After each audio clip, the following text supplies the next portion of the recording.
नमस्ते दोस्तों। स्वागत है आपका हमारे चैनल पर।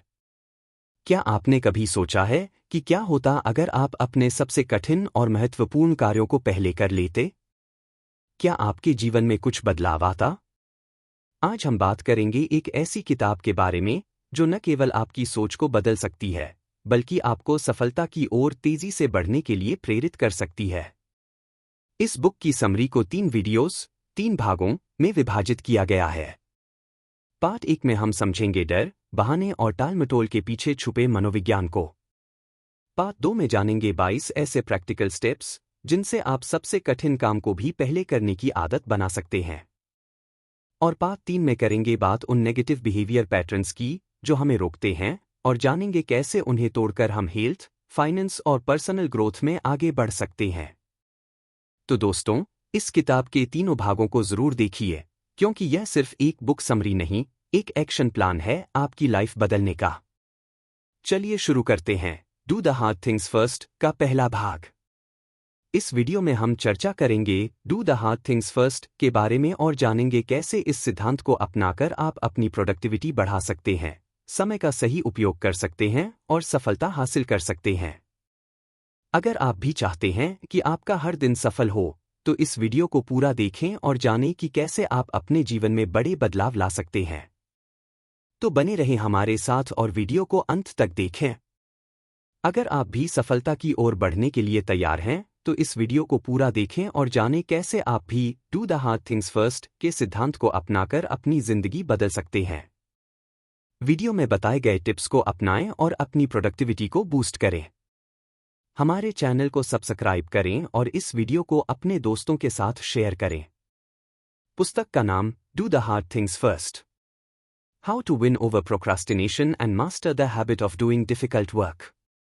लेखक स्कॉट एलन। स्कॉट एलन की यह किताब बताती है कि कैसे आप कठिन कार्यों को पहले करके प्रोक्रास्टिनेशन, टाल-मटोल से छुटकारा पा सकते हैं और जिंदगी में बड़ा बदलाव ला सकते हैं। अगर आप बार बार जरूरी कामों को टालते हैं, तो यह किताब आपकी सोच और आदतों को बदलने में मदद कर सकती है। परिचय। हम कठिन काम आखिर में क्यों करते हैं? Introduction. Why we do hard things last. हम में से ज्यादातर लोग दिन की शुरुआत आसान कामों से करना पसंद करते हैं, जैसे ईमेल चेक करना, सोशल मीडिया देखना या फिर वो टास्क जो ज्यादा सोचने या मेहनत की मांग नहीं करते। जबकि जो काम सबसे ज्यादा जरूरी होता है, जैसे किसी बड़े प्रोजेक्ट की शुरुआत, कठिन निर्णय लेना या अपनी सेहत पर काम करना, उसे हम अक्सर टालते रहते हैं। लेकिन ऐसा क्यों होता है? एक दिमाग हमें बचाने की कोशिश करता है। हमारा दिमाग सहज रूप से आराम और सुरक्षा चाहता है। कठिन कामों में जोखिम, असफलता और असुविधा छिपी होती है, इसलिए हम उन्हें टालते हैं। डर और अनिश्चितता। हम सोचते हैं, अगर मैं फेल हो गया तो? यह डर हमें शुरुआत ही नहीं करने देता। 3 परफेक्शनिज्म का जाल। हम सोचते हैं कि जब सब परफेक्ट होगा तभी शुरू करेंगे, लेकिन परफेक्ट समय कभी नहीं आता। 4 आदत की ताकत। हम आदतन आसान चीजें पहले करना सीख चुके हैं। यह पैटर्न बन जाता है जिसे तोड़ना मुश्किल होता है। तो समाधान क्या है? खुद को ट्रेन करना होगा कि हम असहज कामों से भागने की बजाय उन्हें स्वीकार करें। जो चीजें सबसे ज्यादा डराती हैं, वही हमें सबसे ज्यादा आगे बढ़ाती हैं।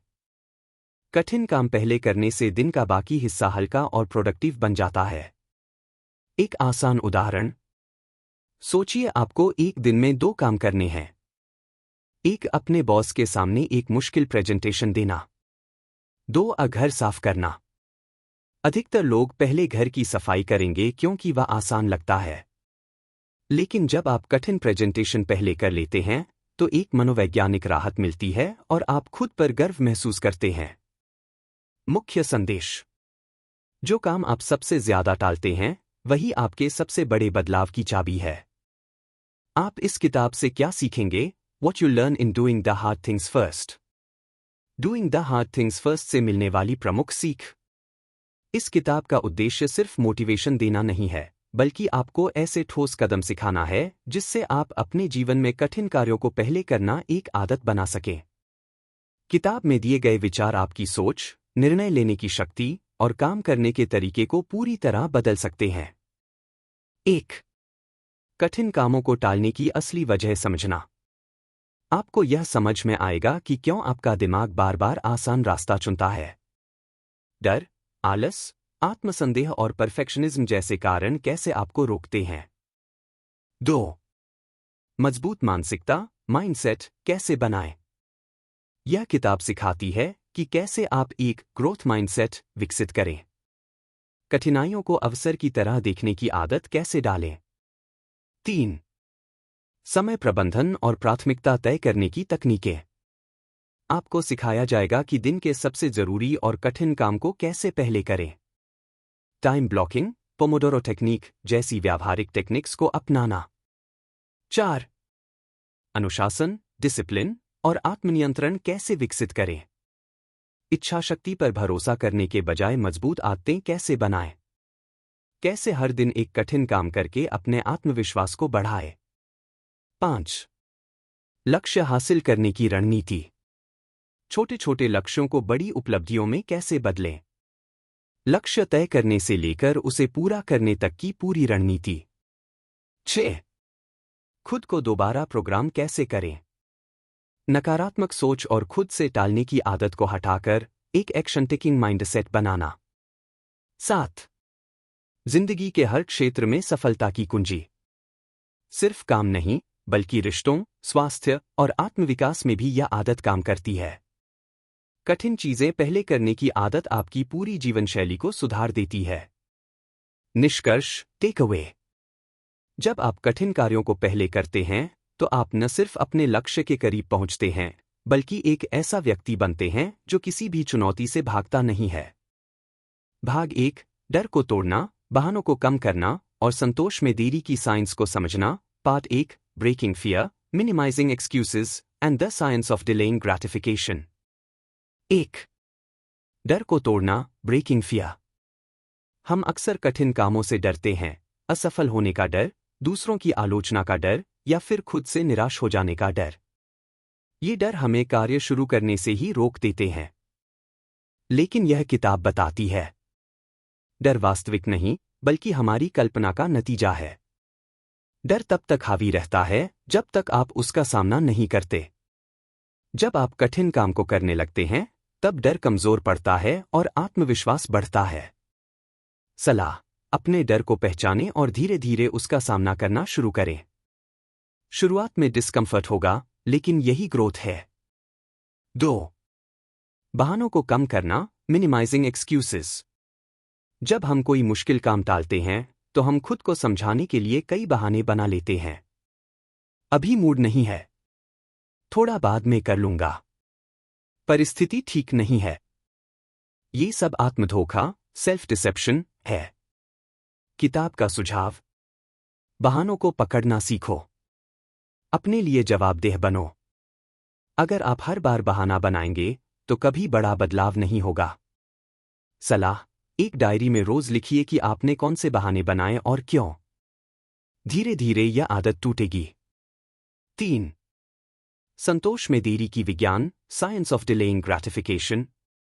यह भाग एक मशहूर प्रयोग, मार्शमैलो टेस्ट, की बात करता है, जहां बच्चों से कहा गया कि अगर वो एक मार्शमेलो तुरंत न खाएं तो थोड़ी देर बाद उन्हें 2 मिलेंगे। इस टेस्ट से यह पता चला, जो लोग तत्काल संतोष, इंस्टेंट ग्रेटिफिकेशन, को रोक पाए, वो आगे चलकर जीवन में ज्यादा सफल बने। किताब यही सिद्धांत सिखाती है। जब आप तुरंत आराम, जैसे सोशल मीडिया, नींद, टीवी, को छोड़कर कठिन काम चुनते हैं, तो आप भविष्य में बड़ा इनाम पाते हैं। सलाह, खुद से रोज एक सवाल पूछें, मैं अभी जो करने जा रहा हूं, क्या वो मेरे भविष्य के लक्ष्य के लिए सही है। मुख्य सीख, की टेकअवेज।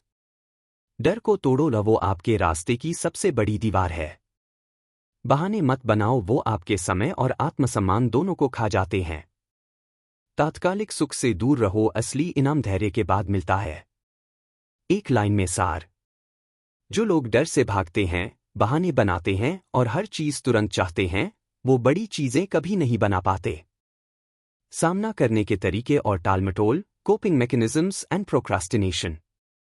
कोपिंग मैकेनिज्म्स क्या होते हैं? कोपिंग मैकेनिज्म्स यानी वो तरीके जो हम मानसिक तनाव या असहज स्थिति से निपटने के लिए अपनाते हैं। उदाहरण: जब काम का तनाव बढ़ जाता है तो हम मोबाइल स्क्रॉल करने लगते हैं। कोई बड़ा काम करना हो तो हम पहले कमरे की सफाई करने लगते हैं। मूड खराब हो तो हम ओवरईटिंग या बिंज वॉचिंग करने लगते हैं। ये सभी दिखने में सामान्य आदतें हैं, लेकिन ये टालमटोल प्रोक्रास्टिनेशन के मुखौटे में छिपी होती हैं। प्रोक्रास्टिनेशन क्या है? प्रोक्रास्टिनेशन का मतलब है किसी जरूरी काम को टालना और उसकी जगह कोई और गैर जरूरी या आसान काम करना। जैसे आप जानते हैं कि आपको एक रिपोर्ट लिखनी है, लेकिन आप पहले यूट्यूब चला लेते हैं। आप सुबह एक्सरसाइज का सोचते हैं, लेकिन फिर सोचते हैं कल से पक्का शुरू करूंगा। ये आदत धीरे धीरे आत्मविश्वास कम करती है, उत्पादकता घटाती है और अंदर ही अंदर गिल्ट भर देती है। कोपिंग और प्रोक्रास्टिनेशन कैसे जुड़े हैं? जब कोई काम हमें कठिन लगता है, मानसिक रूप से या भावनात्मक रूप से, तो हमारा दिमाग उससे बचने के लिए कोपिंग टेक्निक्स ढूंढता है। काम का डर, दिमाग का बहाना। असफलता का डर, अभी मैं थका हूं, बाद में करूंगा। आलोचना का डर, अभी टाइम नहीं है, मैं कल सोचूंगा। परफेक्शनिज्म, अभी तैयारी पूरी नहीं है, थोड़ा और रिसर्च करूं। ये सब कोपिंग स्ट्रैटेजीज हैं जो हमें शॉर्ट टर्म कंफर्ट देती हैं, लेकिन लॉन्ग टर्म डैमेज पहुंचाती हैं। कैसे निकलें इस चक्र से? 1. पहचानिए कि आप किससे भाग रहे हैं। क्या डर है? असफलता, आलोचना या थकावट? उसे नाम दीजिए, उससे लड़ना आसान होगा। 2. छोटे कदम लें। पूरे काम से डर लग रहा है? बस पहला छोटा हिस्सा कीजिए। एक्शन से ही मोटिवेशन आता है। 3. रिवॉर्ड को डिले करना सीखें। पहले कठिन काम करें, फिर अपने पसंदीदा काम को इनाम की तरह रखें। 4. डिस्ट्रैक्शन ट्रैकर बनाएं। हर बार जब आप कुछ टालते हैं, लिखिए कि आपने क्या डिस्ट्रैक्शन चुना। इससे आपकी जागरूकता बढ़ेगी और पैटर्न सामने आएगा। मुख्य संदेश, कोर मैसेज। प्रोक्रास्टिनेशन आलसीपन नहीं, बल्कि डर से बचने की एक स्मार्ट रणनीति है, लेकिन यह आपकी सफलता की सबसे बड़ी रुकावट भी है। आत्मविनाश की कीमत, the cost of self sabotage. Self sabotage यानी क्या? सेल्फ सैबोटेज, आत्मविनाश का मतलब है जब आप खुद ही अपनी सफलता के रास्ते में रुकावट बन जाते हैं, चाहे वो जानबूझकर हो या अनजाने में। उदाहरण: आप जानते हैं कि सुबह जल्दी उठना जरूरी है, लेकिन हर रात देर तक मोबाइल चलाते हैं। आपके पास एक बढ़िया मौका है, लेकिन आप उसे लेने से पहले ही खुद को कह देते हैं, मैं इसके लायक नहीं हूं।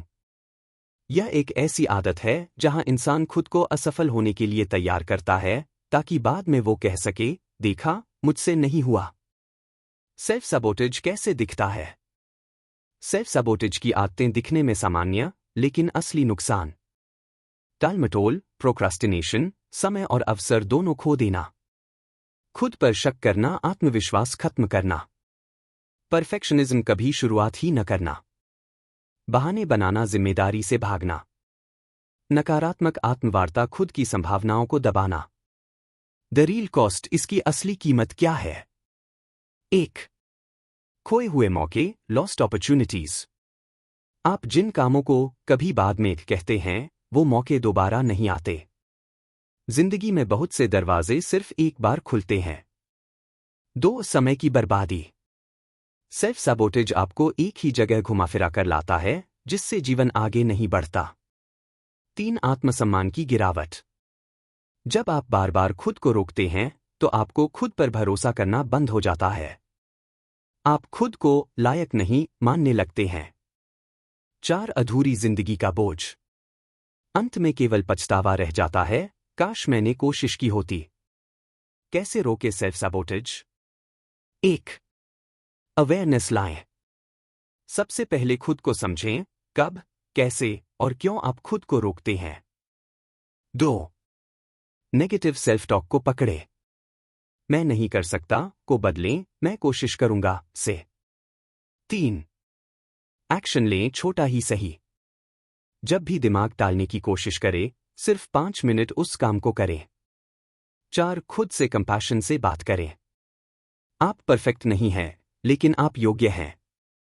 सारांश, टेक अवे। सेल्फ सबोटेज वो अदृश्य दीवार है जिसे आपने खुद बनाया है और आप ही उसे गिरा सकते हैं। हर बार जब आप कठिन काम से बचते हैं, तो आप सिर्फ उस काम को नहीं टालते, आप अपने भविष्य की एक मजबूत संभावना को पीछे छोड़ देते हैं। डर 1. कमिटमेंट का डर, the fear of commitment. Commitment से डर क्यों लगता है? कमिटमेंट यानी किसी काम, लक्ष्य या रिश्ते के प्रति पूरी जिम्मेदारी लेना, और यही बात बहुत लोगों को डराती है। इस डर की जड़ें कई भावनाओं में छिपी होती हैं। 1. नाकाम होने का डर, फियर ऑफ फेलियर। अगर मैंने शुरू कर दिया और मैं असफल हो गया तो लोग क्या कहेंगे? 2. स्वतंत्रता खोने का डर, फियर ऑफ लूजिंग फ्रीडम। अगर मैंने किसी चीज के लिए हां कर दी तो मैं कहीं फंस तो नहीं जाऊंगा? 3. परफेक्शन की चाह, fear of not being perfect. जब तक सब ठीक ना हो जाए तब तक मैं हां नहीं कह सकता। 4. जवाबदेही से भागना, फियर ऑफ रिस्पॉन्सिबिलिटी। अगर मैंने कमिट कर लिया तो मुझसे कुछ उम्मीदें होंगी और वो बोझ बन जाएगा। कमिटमेंट से बचने के तरीके जो हम अपनाते हैं। बहाना, हकीकत। अभी सही समय नहीं है, आप डर को टाल रहे हैं। थोड़ा और सोचने दो, आप निर्णय से बच रहे हैं। और विकल्प देख लेता हूं, आप निर्णय में देरी कर रहे हैं। ये सब बातें उस डर की निशानी हैं जो हमें आगे बढ़ने से रोकती हैं। कमिटमेंट से डरने की कीमत क्या है? 1. जिंदगी में स्थायित्व की कमी। जब आप किसी चीज के लिए पूरी तरह तैयार नहीं होते, तो आप हर बार नए सिरे से शुरू करते हैं। 2. गहराई का अभाव। बिना कमिटमेंट के न तो रिश्ते गहरे होते हैं और न ही करियर। 3. संभावनाओं से दूरी। असली सफलता उन्हीं को मिलती है जो किसी एक लक्ष्य के लिए पूरी तरह जुड़ जाते हैं। कमिटमेंट के डर से कैसे निपटें? 1. छोटे स्तर पर शुरू करें। कमिटमेंट का मतलब आज ही शादी या नौकरी बदलना नहीं है। छोटे छोटे रोज के संकल्प लें, मैं आज सिर्फ 30 मिनट इस पर काम करूंगा। 2. डर को पहचानें, भागे नहीं। खुद से पूछें, मैं क्यों नहीं हां कह पा रहा हूं? 3. गहराई बनाम विकल्प सोचें। बहुत विकल्पों में उलझे रहना भी एक तरह की उलझन है। एक ही चीज पर गहराई से काम करना ज्यादा फलदायक होता है। 4. अपने वाई से जुड़े। जब आप जानते हैं कि आप किसके लिए कमिट कर रहे हैं, तो डर छोटा लगने लगता है। मुख्य संदेश, कोर मैसेज। कमिटमेंट डरावना है, लेकिन असली आजादी और सफलता उसी के पार है। टालना आसान है, लेकिन जुड़ना जिंदगी को अर्थ देता है। डर 2. अनजान चीजों का डर, फियर ऑफ द अननोन। अज्ञात से डर क्यों लगता है? हमारे दिमाग को निश्चितता, सर्टेनिटी पसंद है। जब हम किसी चीज को पहले से जानते हैं तो हम सहज महसूस करते हैं।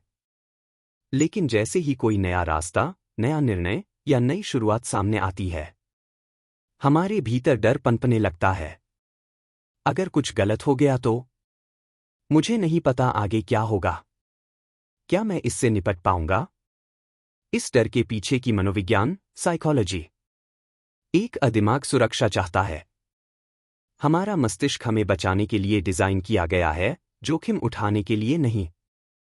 2. पूर्व अनुभवों की छाया। अगर आपने पहले कोई बुरा अनुभव किया है तो दिमाग नए मौकों को उसी नजर से देखता है। 3. कल्पना में डर बढ़ता है।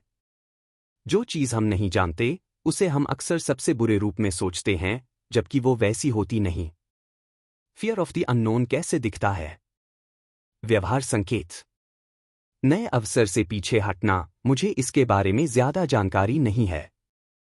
बदलाव से घबराना, जो चल रहा है ठीक है, रिस्क क्यों लूं? खुद को छोटी सोच में सीमित करना, ये मेरे बस की बात नहीं है। इस डर की कीमत क्या है? एक विकास रुक जाता है। जितनी बार आप अज्ञात से डरते हैं, उतनी बार आप ग्रोथ से दूर हो जाते हैं। 2. जीवन में ठहराव आता है। बिना जोखिम लिए हम वही जिंदगी बार बार जीते हैं। 3. असली अवसर खो जाते हैं। जो अवसर सबसे ज्यादा बदल सकते हैं, वो शुरुआत में सबसे डरावने लगते हैं। फियर ऑफ द अननोन को कैसे हराएं? एक अभी का एक कदम उठाएं, टेक द नेक्स्ट स्टेप। आपको पूरा रास्ता नहीं देखना, बस पहला कदम उठाना है। 2 डर को स्वीकार करें, लेकिन न रुकें। डर लगना स्वाभाविक है, लेकिन डर को गाइड बनने ना दें। 3 सीख को लक्ष्य बनाएं, न कि सफलता को। जब आप सीखने के इरादे से आगे बढ़ते हैं, तो अज्ञात रोमांचक बनता है। 4 सकारात्मक कल्पना करें। सबसे बुरा सोचने के बजाय खुद से पूछें, अगर सब कुछ ठीक हो गया तो? मुख्य संदेश की टेकअवे। जो रास्ता नया है, वही आपको नया बनाएगा। अज्ञात से डरने के बजाय उसे एक खोज मानो, वहां छुपा है आपका अगला स्तर। डर 3 असहजता का डर, द फियर ऑफ डिस्कम्फर्ट। क्या है असहजता का डर? हम सभी को आराम, कंफर्ट पसंद है। आरामदायक दिनचर्या, आरामदायक लोग, आरामदायक फैसले। लेकिन जैसे ही हमें कुछ ऐसा करना पड़ता है जो नई मेहनत, नई जिम्मेदारी या नई सोच मांगता है, तो हमारे अंदर असहजता, डिस्कम्फर्ट की भावना आ जाती है। ये बहुत मुश्किल है। मुझे अच्छा महसूस नहीं हो रहा। मैं बाद में कर लूंगा। असल में हम काम से नहीं, उस असहज अनुभव से डरते हैं जो काम के साथ आता है। डर किन रूपों में आता है? डर कैसा दिखता है? शारीरिक असहजता, सुबह जल्दी उठना बहुत कठिन है। मानसिक असहजता, नई चीज सीखना भारी लगता है। सामाजिक असहजता, लोग क्या सोचेंगे अगर मैं फेल हो गया? असहजता से बचने की कीमत क्या है? 1 प्रगति रुक जाती है। आराम में रहकर कोई बड़ा बदलाव नहीं आता। 2 सपने अधूरे रह जाते हैं। जो चाहते हैं, वो कभी कभी वही मिलता है जहां असहजता होती है। 3 खुद पर विश्वास कम होता है। जब आप हर बार असहजता से बचते हैं, तो आपकी हिम्मत कमजोर पड़ती है। असहजता के डर से कैसे निपटें? 1 डर को संकेत माने, रुकावट नहीं। अगर कोई चीज असहज है, तो शायद वही आपकी ग्रोथ का रास्ता है। 2 छोटे छोटे असहज कदम लें। हर दिन कुछ ऐसा करें जो थोड़ा मुश्किल लगे, धीरे धीरे सहनशक्ति बढ़ती है। 3 असहज को नया सामान्य बनाएं। जितनी बार आप डिस्कम्फर्ट को झेलते हैं, उतनी बार वह आपको मजबूत बनाता है। 4 आराम को इनाम समझें, आदत नहीं। आराम जरूरी है, लेकिन उसे अपना मकसद न बनने दें। मुख्य संदेश की टेकअवे। ग्रोथ कभी भी आराम में नहीं होती। जो लोग असहजता से दोस्ती कर लेते हैं, वही लोग असली बदलाव लाते हैं। डर 4 निर्णय लेने का डर, फियर ऑफ डिसीजन मेकिंग। फैसले लेने से डर क्यों लगता है? हर निर्णय के साथ आता है एक बोझ। अगर गलत हो गया तो? क्या ये सही फैसला है? क्या इससे मेरी जिंदगी बदल जाएगी? हम ये नहीं चाहते कि हमारी किसी चूक का असर हमारे भविष्य पर पड़े। इसलिए कई बार हम निर्णय लेने से बचते हैं, उसे टालते हैं या फिर दूसरों पर छोड़ देते हैं। इस डर की मनोवैज्ञानिक जड़ें। 1 गलत निर्णय की चिंता, फियर ऑफ फेलियर। हमें लगता है कि गलती करने पर हमें पछताना पड़ेगा। 2 जवाबदेही से भागना, फियर ऑफ रिस्पॉन्सिबिलिटी। अगर फैसला खुद लिया और कुछ गड़बड़ हुआ, तो कोई और नहीं, मैं जिम्मेदार होऊंगा। 3 विकल्पों की भरमार, एनालिसिस पैरालिसिस। जब बहुत सारे विकल्प होते हैं, तो हम ठहर जाते हैं, कौन सा सही है? निर्णय न लेने के लक्षण। व्यवहार संकेत। लगातार सोचते रहना, मैं सोच रहा हूं। सोच रहा हूं। दूसरों पर निर्भरता, तू बता, क्या करूं? छोटे फैसलों में भी तनाव, कौन सा कोर्स लूं, कहां अप्लाई करूं? निर्णय न लेने की कीमत क्या है? 1 मौके हाथ से निकल जाते हैं। जब तक आप तय नहीं करते, अवसर किसी और को मिल जाता है। 2 आत्मविश्वास कमजोर होता है। बार बार टालने से आप खुद पर भरोसा खोने लगते हैं। 3 आप नियंत्रण खो देते हैं। आपकी जिंदगी आपके हाथ में नहीं रहती, बल्कि हालात और लोग उसे चलाते हैं। निर्णय लेने के डर को कैसे हराएं? 1 कोई भी निर्णय न लेने से बेहतर है। 80% सही फैसला भी 0% से बेहतर होता है। 2. फेलियर को सिखाने वाला समझें। अगर फैसला गलत भी हुआ तो आप कुछ नया सीखेंगे। 3. फैसला नहीं लेना भी एक फैसला है। टालना भी एक तरह का नकारात्मक निर्णय है जो अक्सर नुकसानदेह होता है। 4. सीमित विकल्प रखें, लिमिट योर ऑप्शंस। ज्यादा विकल्पों से बचिए, 2 से 3 अच्छे विकल्पों पर ध्यान दीजिए। मुख्य संदेश, की टेकअवे। फैसले आपके डर को नहीं, आपके भविष्य को तय करते हैं। आप जितना जल्दी निर्णय लेना सीखेंगे, उतना ही तेज आप आगे बढ़ेंगे। डर 5. आलोचना या नकारात्मक प्रतिक्रिया का डर, फियर ऑफ क्रिटिसिज्म और नेगेटिव फीडबैक। आलोचना से डर क्यों लगता है? हम सभी को स्वीकृति, एक्सेप्टेंस और प्रशंसा, अप्रिशिएशन पसंद है। जब हम किसी चीज पर काम करते हैं और उसे दुनिया के सामने लाते हैं, तो हमें डर लगता है कि शायद लोग उसे पसंद नहीं करेंगे। अगर मुझे गलत कह दिया गया तो? अगर किसी ने मेरी मेहनत को नकार दिया? यह डर हमारे अंदर समाहित होता है, खासकर जब हम नई चीजें करते हैं या सार्वजनिक रूप से दिखाते हैं। इस डर की मनोविज्ञान, साइकोलॉजी। एक इंसान का सामाजिक स्वभाव। हम सब गहरे तौर पर समूह का हिस्सा बनना चाहते हैं और स्वीकृति चाहते हैं। आलोचना का मतलब हमें अपने समूह से अलग होने जैसा लगता है।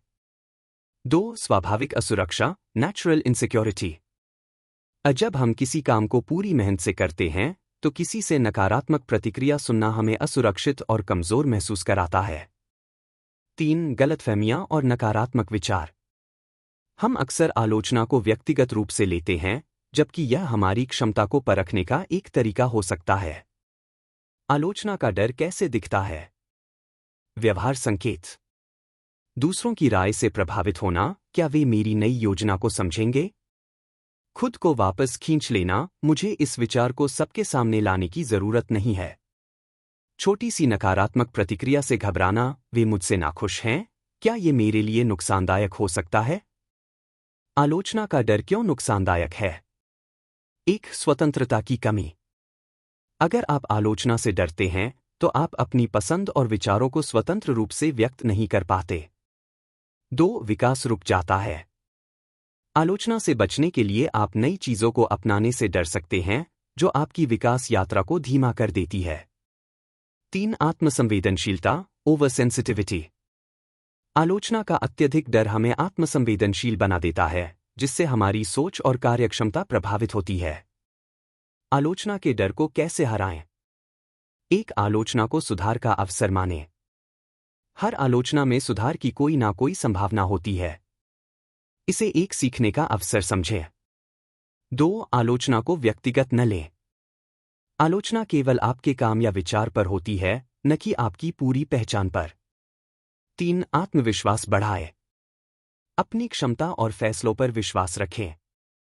जब आप खुद को मानते हैं, तो आलोचना उतना असर नहीं करती। 4. आलोचनाओं को एक बैकग्राउंड के रूप में देखें। यह सिर्फ एक नजरिया है, न कि अंतिम सत्य। दूसरों के विचारों से ज्यादा अपने खुद के विचारों पर भरोसा रखें।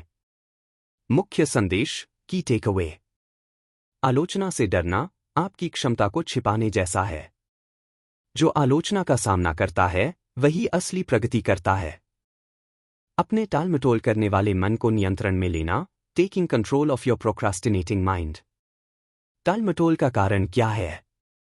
टालमटोल, प्रोक्रास्टिनेशन, एक आम समस्या है जिसे हम अक्सर काम को आखिरी समय पर छोड़ देना या किसी कार्य को टालना समझते हैं।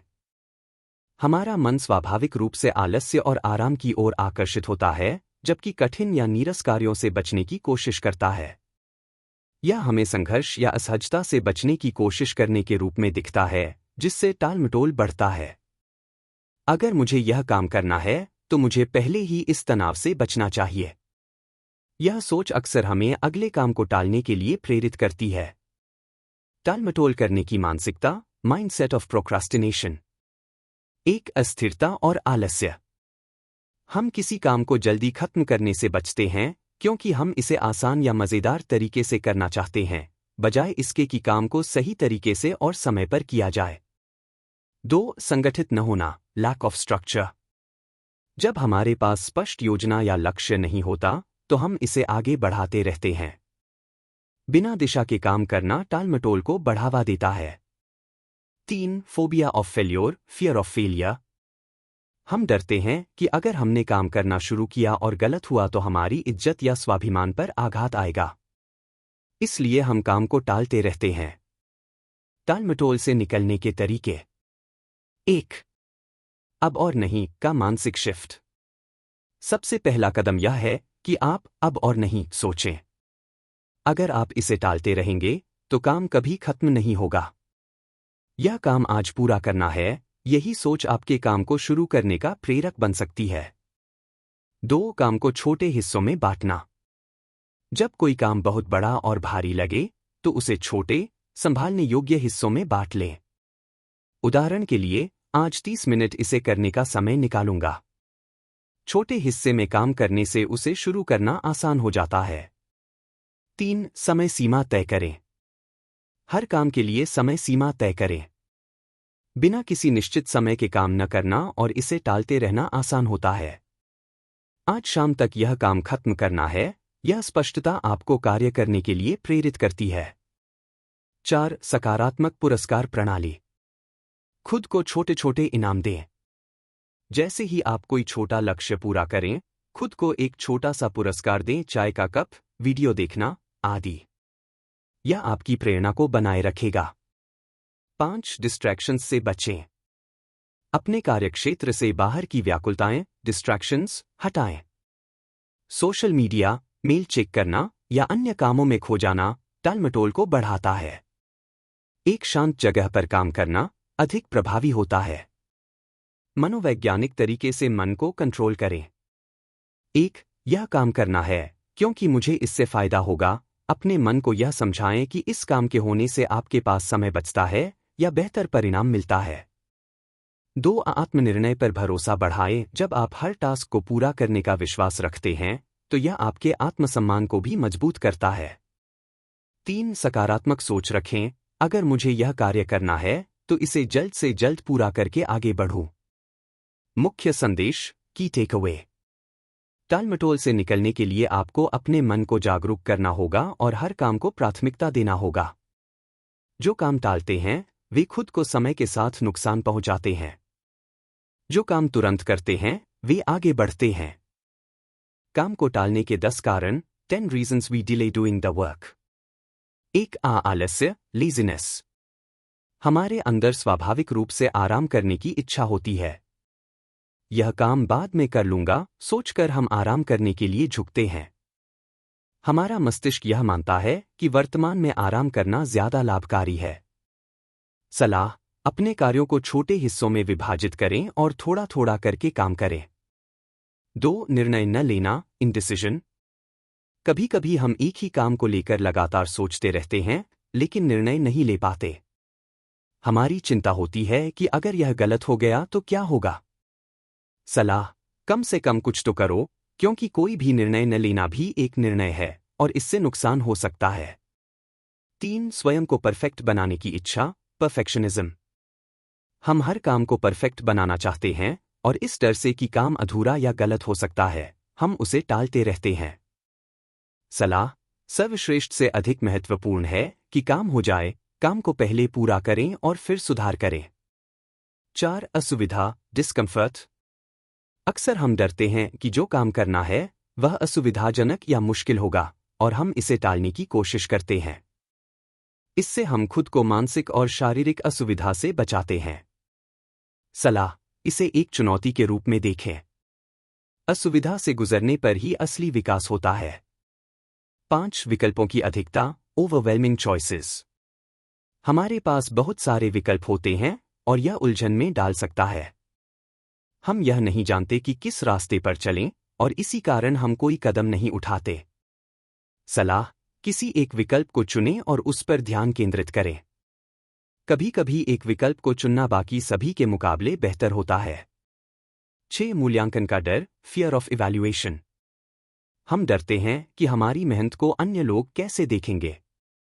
क्या वे हमारी कोशिशों की सराहना करेंगे या नहीं? इस डर से हम कार्य को टालते हैं क्योंकि हम इसे बाहरी मूल्यांकन से जोड़ते हैं। सलाह: खुद को बाहरी मान्यता के बजाय अपने आंतरिक संतोष से प्रेरित करें। 7. आत्मसंवेदनशीलता, सेल्फ डाउट। हमारे मन में यह संदेह हो सकता है कि क्या हम यह कार्य सही तरीके से कर पाएंगे। इससे हमें डर लगता है और हम काम को टालते रहते हैं। सलाह: विश्वास रखें कि आप वह काम कर सकते हैं, भले ही शुरुआत में आप शंकित हों। सिद्धि संघर्ष से आती है। 8. समय की कमी, लैक ऑफ टाइम। हमें लगता है कि हमारे पास समय की कमी है और हम सोचते हैं कि अब नहीं, फिर कभी कर लेंगे। सलाह: समय निकालें क्योंकि हमेशा अधिक काम होता रहेगा। हमेशा का कोई भी समय नहीं होता। 9. स्ट्रेस और मानसिक थकान, स्ट्रेस एंड मेंटल फटीग। जब हमें लगता है कि बहुत अधिक काम है और हम मानसिक रूप से थक चुके हैं, तो हम काम को टालने की आदत बना लेते हैं। सलाह: छोटे छोटे कार्यों को प्राथमिकता देकर मानसिक तनाव को कम करें। यह कार्य को आसान और प्रबंधनीय बनाता है। 10. अनिश्चितता, अनसर्टेनिटी। कभी कभी हमें यह नहीं पता होता कि काम करने से क्या परिणाम निकलेंगे। इस अज्ञात से डरकर हम काम टाल देते हैं। सलाह: अज्ञात को अपनाएं। जो हमें नहीं पता, वही हमें सीखने का अवसर देता है। मुख्य संदेश, की टेकअवे। काम को टालने के 10 कारण हो सकते हैं, लेकिन उन कारणों से बाहर निकलने की ताकत भी आपके पास है। टालमटोल से लड़ने के लिए आपको खुद को एक्शन में लाना होगा और किसी भी काम को नकारात्मक सोच से परे जाकर देखना होगा। भाग 2, कठिन काम पहले करने के लिए व्यावहारिक कदम, part 2, practical steps for doing the hard things first. यह भाग किताब में वह विशेष कदमों को समझाता है जिन्हें आप अपनी जिंदगी में लागू करके मुश्किल कार्यों को पहले करने की आदत बना सकते हैं। यहाँ पर कुछ व्यावहारिक और प्रभावी कदम दिए गए हैं जो आपके मानसिक अवरोधों को दूर करके आपको कठिन कार्यों को प्राथमिकता देने में मदद करेंगे। 1. स्वीकृति और प्रतिबद्धता, एक्सेप्टेंस एंड कमिटमेंट। पहला कदम यह है कि आप यह स्वीकार करें कि किसी भी महत्वपूर्ण काम को शुरू करना कभी आसान नहीं होता। लेकिन यदि आप इसे टालते रहेंगे, तो परिणामस्वरूप नुकसान होगा। इसलिए स्वीकार करें कि कार्य में कठिनाइयां होंगी, लेकिन आपको इनसे बचने का कोई रास्ता नहीं है। कदम: किसी भी कार्य को कठिन लेकिन जरूरी के रूप में पहचानें। खुद से कहें, मैं इसे करना चाहूंगा क्योंकि यह मेरे लिए महत्वपूर्ण है।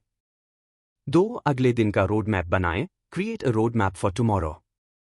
हर रात अगले दिन के लिए स्पष्ट योजना बनाना महत्वपूर्ण है। इससे आपको सुबह उठते ही स्पष्ट रूप से यह पता होगा कि क्या करना है। इसके अलावा काम की प्राथमिकता तय करें ताकि कठिन कार्य सबसे पहले किया जा सके। कदम: अगले दिन के कार्यों की सूची बनाएं। सबसे कठिन और महत्वपूर्ण कार्यों को पहले नंबर पर रखें। खुद से कहें, यह पहले करूंगा, बाकी सब बाद में। 3. मनोवैज्ञानिक रीसेट, मेंटल रीसेट। जब हम कठिन कार्यों को टालते हैं, तो हमारे दिमाग में एक नकारात्मक मानसिकता बन जाती है, जिससे हम उन्हें और अधिक टालने लगते हैं। इस मानसिकता को रीसेट करने के लिए आपको अपने दृष्टिकोण को बदलना होगा। कदम: पहले सकारात्मक विचार रखें कि यह कार्य आपके लिए विकास और उन्नति लाएगा। आत्मसंवाद, सेल्फ टॉक को सकारात्मक रखें। जैसे, यह कठिन है, लेकिन मैं इसे कर सकता हूं। 4. ज्यादा मेहनत न करने का भ्रम छोड़ें, स्टॉप द ओवरवर्क ट्रैप। कई बार हम सोचते हैं कि अगर हम एक काम को बार बार निपटाने की कोशिश करेंगे तो वह आसान हो जाएगा, लेकिन यह सिर्फ एक भ्रम है। अधिक मेहनत करने के बजाय एक निश्चित समय पर काम खत्म करने की आदत डालें। कदम: एक काम पर अधिक समय देने के बजाय उसे समय सीमा में समाप्त करें। एक निर्धारित समय, जैसे 25 मिनट, तक काम करें और फिर 5 मिनट का ब्रेक लें, पोमोडोरो टेक्निक। कम समय में अधिक प्रभाव पर ध्यान केंद्रित करें। 5. स्थिरता और अनुशासन बनाए रखें, मेंटेन कंसिस्टेंसी एंड डिसिप्लिन। कठिन कार्यों को पहले करने के लिए आपको अनुशासन और नियमितता की जरूरत होती है। जब आप लगातार छोटे कदम उठाते हैं, तो यह आदत बन जाती है और फिर इसे करना आसान हो जाता है। कदम: हर दिन कठिन कार्यों के लिए समय निर्धारित करें। बिना किसी बहाने के काम को प्राथमिकता दें और समय सीमा का पालन करें। स्मॉल स्टेप्स लें, लेकिन हर दिन कुछ तो करें। 6 विफलता को एक सीख के रूप में देखें, view failure as a lesson. जब आप किसी कठिन कार्य को पहले करने की कोशिश करते हैं, तो विफलता से डरने का कोई मतलब नहीं है। विफलता का सामना करना एक महत्वपूर्ण सीख हो सकती है। इसे सीखने के अवसर के रूप में देखें, न कि विफलता के रूप में। कदम। विफलता के बाद आत्मविश्लेषण करें और समझें कि आपने क्या गलत किया और अगली बार इसे कैसे बेहतर कर सकते हैं। निरंतर सुधार की मानसिकता रखें। 7 आत्मप्रेरणा, सेल्फ मोटिवेशन। कठिन कार्यों को सबसे पहले करने के लिए आपको अपनी आत्मप्रेरणा को बनाए रखना होता है। आपको खुद से यह कहना होगा, मैं यह कर सकता हूं और मैं इसे खत्म करूंगा। कदम। वास्तविक उद्देश्य को याद रखें कि आपको यह कार्य क्यों करना है। काम को पूरा करने के बाद एक पुरस्कार खुद को दें। दृश्य प्रेरणा, विजुअल मोटिवेशन रखें, जैसे पोस्टर्स, कोट्स या सफल लोगों की तस्वीरें जो प्रेरणा दें। 8 समय का प्रभावी उपयोग, इफेक्टिव टाइम मैनेजमेंट। कठिन कार्यों को पहले करने के लिए समय का सही प्रबंधन जरूरी है। आपके पास समय की सीमा है और आपको यह सुनिश्चित करना होगा कि आप उस समय का सदुपयोग करें। कदम। समय ब्लॉक करें ताकि आपको किसी कार्य में पूरी तरह से डूबने का अवसर मिले। फ्री टाइम को अपनी दिनचर्या में सही तरीके से उपयोग करें और उसे टालमटोल से बचाएं। 9 सहयोग और team work, collaboration and team work. यदि आप एक टीम में काम कर रहे हैं, तो अपने सहकर्मियों से मदद प्राप्त करना भी महत्वपूर्ण हो सकता है। कठिन कार्यों को पहले करने के लिए कभी-कभी सहयोग की आवश्यकता होती है, ताकि कार्य जल्दी और अधिक प्रभावी तरीके से पूरा हो सके। कदम। सहकर्मियों से मदद मांगें और कार्यों का समान रूप से वितरण करें। टीम में काम करने से समय बच सकता है और कार्य में जल्दी प्रगति हो सकती है। मुख्य संदेश, की टेकअवे। कठिन कार्यों को पहले करने के लिए व्यावहारिक कदम उठाना जरूरी है। आपके मनोविज्ञान को समझते हुए, एक ठोस योजना बनाकर, समय का प्रबंधन करते हुए और लगातार छोटे कदम उठाते हुए आप कठिन कार्यों को प्राथमिकता देने की आदत विकसित कर सकते हैं। कठिन कार्य पहले, सफलता बाद में, यही सफलता की कुंजी है। दोस्तों, अगर आप अपने डर को तोड़ पाए, बहानों से ऊपर उठ पाए और तुरंत मिलने वाली खुशी को टालकर बड़े लक्ष्यों पर फोकस कर पाए, तो यकीन मानिए, आपकी सफलता को कोई रोक नहीं सकता। याद रखिए, हर बड़ी सफलता के पीछे एक छोटा लेकिन कठिन फैसला होता है, और वो फैसला होता है मुश्किल काम सबसे पहले करना। अगर ये वीडियो आपको अच्छा लगा हो या कुछ नया सोचने पर मजबूर किया हो, तो कमेंट में लिखें, अब मैं डर को नहीं, काम को चुनूंगा। और ऐसे ही सेल्फ इंप्रूवमेंट और लाइफ चेंजिंग कंटेंट के लिए चैनल को सब्सक्राइब जरूर कीजिए। अगले भाग 2, कठिन काम पहले करने के लिए व्यावहारिक कदम, part 2, practical steps for doing the hard things first में हम जानेंगे 22 ऐसे प्रैक्टिकल स्टेप्स जिनकी मदद से आप सबसे पहले वही काम करना शुरू करेंगे जो सबसे ज्यादा जरूरी और सबसे मुश्किल है। तो जुड़े रहिए।